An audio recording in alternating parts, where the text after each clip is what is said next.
Olá pessoal, vamos seguir então estudando o terceiro capítulo da segunda parte do Livro dos Espíritos, onde vai nos falar sobre o retorno da vida corporal para a vida espiritual, né? O que será que acontece? Como é que funciona esse momento da morte, né? E aí, eu trouxe aqui para a gente exemplificar que a gente sempre fala que a gente é ligado por laços, né, no nosso corpo, laços fluídicos, mas como a gente precisa visualizar, a gente trouxe corda, né, e vamos imaginar que isso é o que liga, né, o nosso corpo espiritual, nosso perispírito, ao nosso corpo físico, tá? Então imaginemos que quando a gente nasce, que a gente tem ainda muita vida pela frente, nossas cordas estão bem grossas, bem fortes, bem rígidas, assim como essa daqui. Também vamos imaginar que com o longo do tempo vai se desgastando, ó, vai se desgastando e vai ficando mais fina, ok? E quando a gente tá lá no fim da nossa existência, já passou por doença, já tá bem velhinho, a nossa vida tá assim, ó, por um fio, né? Tá ali ligada ao nosso corpo por fiozinhos bem frágeis, né? E eu pergunto pra vocês, deixa eu só pegar aqui. Eu pergunto pra vocês, digamos que tem uma tesourinha aqui, essas tesourinhas escolares, comunzinhas, né? Pra cortar esse aqui que a gente mostrou intermediário, já vai ser difícil, né? Se a gente pegar aqui uma pontinha, tentar cortar, ela masca. Não cortou muito não. Então pensem como seria se essa tesoura tentar cortar essa corda grossa aqui. Quanto tempo ela levaria? Muito tempo, se conseguisse, né?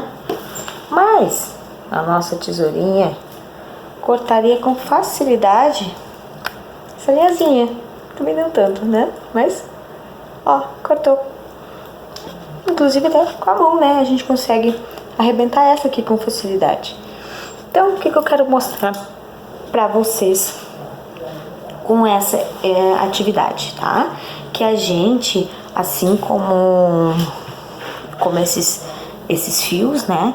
Temos ligações do nosso corpo físico com o nosso corpo espiritual.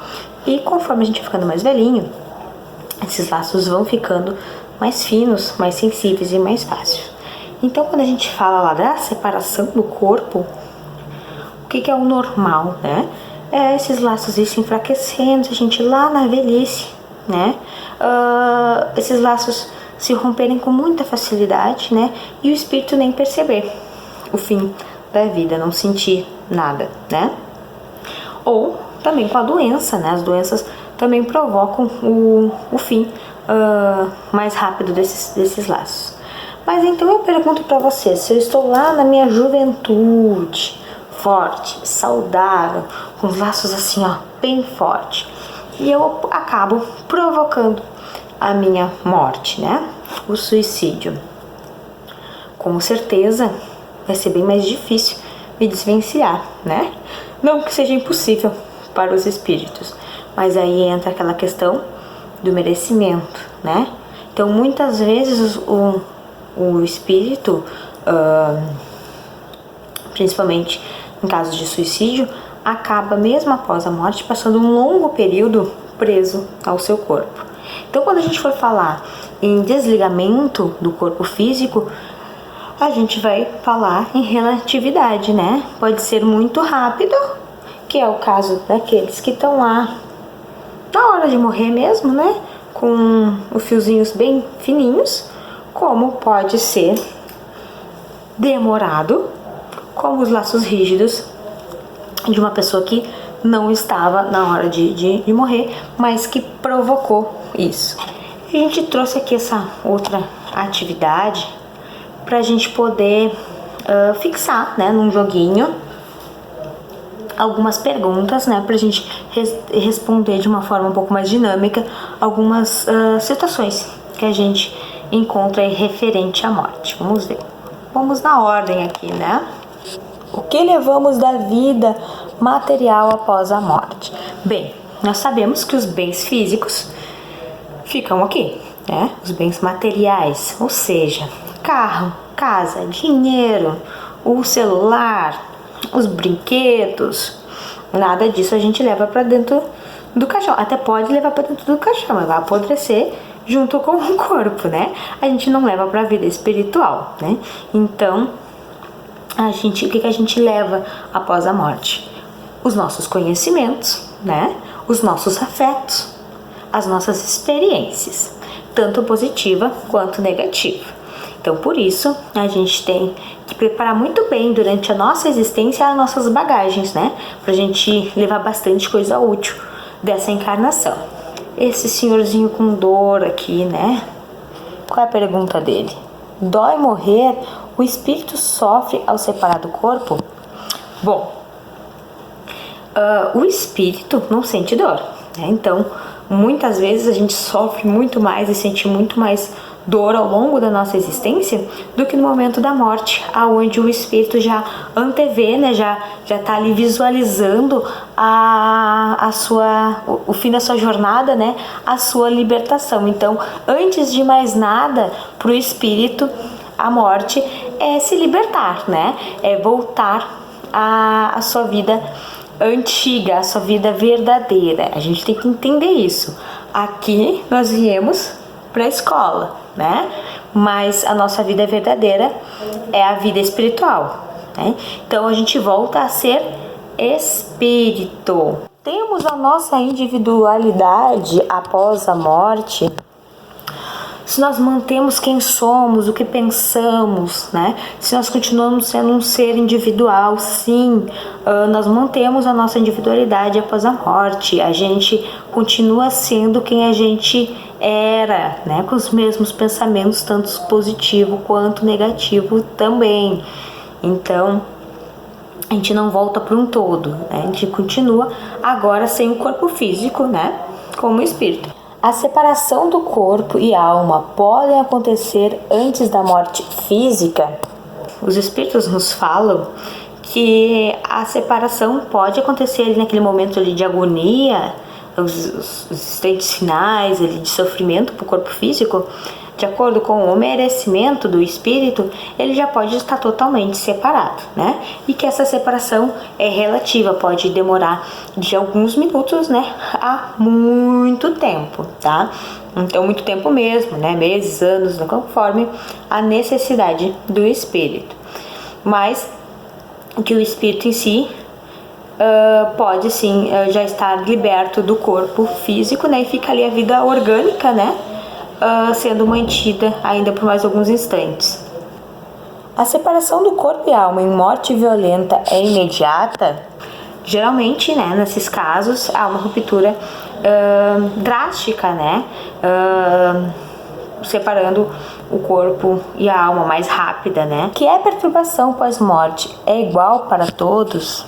A perturbação é aquele momento logo após a morte, aonde a gente não tem ainda a noção exata do que está acontecendo conosco, né?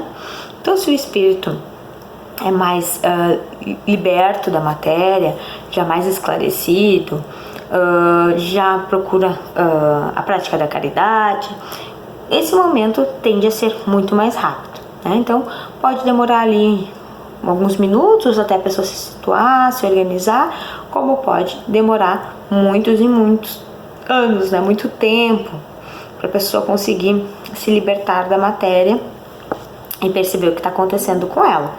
Então, não é igual para todo mundo, depende do desenvolvimento do espírito, né? Eu costumo comparar com aquele momento que a gente tá sonolento, né? Que a gente desperta do nosso sono físico e leva aqueles segundinhos ali para perceber se é dia, se já tá na hora de acordar, onde é que tá, né? Então essa é a perturbação ali simples, né? Mas poucos minutinhos a gente já tá bem acordado, bem disposto.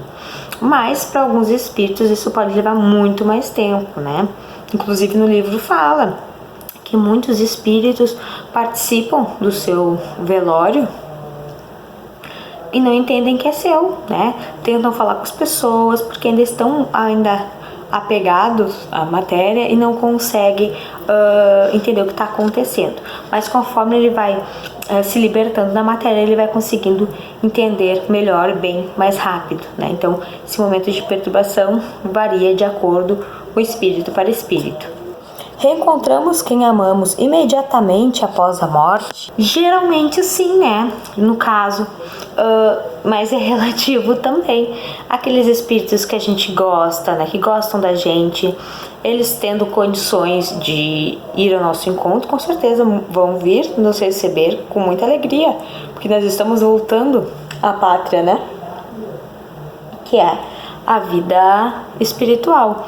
Mas a gente sabe que muitas pessoas que a gente ama não estão nessa condição. Então vão ainda demorar um pouquinho para a gente poder ter o nosso reencontro. Terminando então com esse menininho triste aqui. Podemos sofrer e ficar triste por aqueles que morrem? Bom, gente, eu sempre digo, né, que a gente, como espírita, a gente tende a entender melhor, né? Mas isso não nos tira a condição de humano, né? A gente ainda tem o nosso apego à matéria, a gente quer estar perto, né? A gente ainda às vezes não tem a compreensão exata, sente saudade. Então vamos trocar a palavra sofrer por sentir falta, né? A gente tem todo o direito de sofrer no sentido de passar pelo nosso momento de luto, né?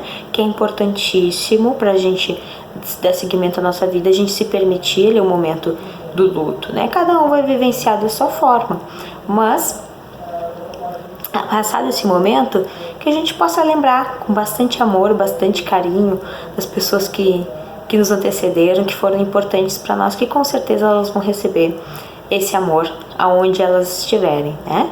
E a gente sabe que os espíritos gostam de ser lembrados assim, com as coisas boas.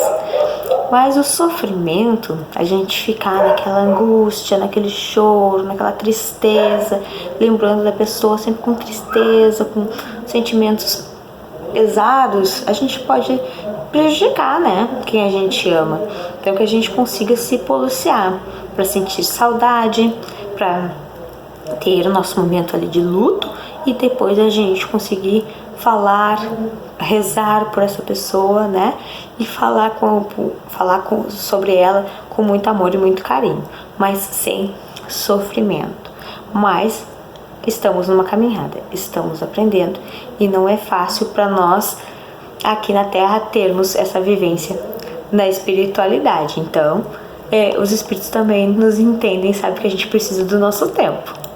Então, bora trabalhar, né, para que a gente possa se adiantar o mais rápido possível. Tá certo? Então, conto com vocês para no próximo encontro a gente seguir estudando um pouquinho mais. Fique com Deus!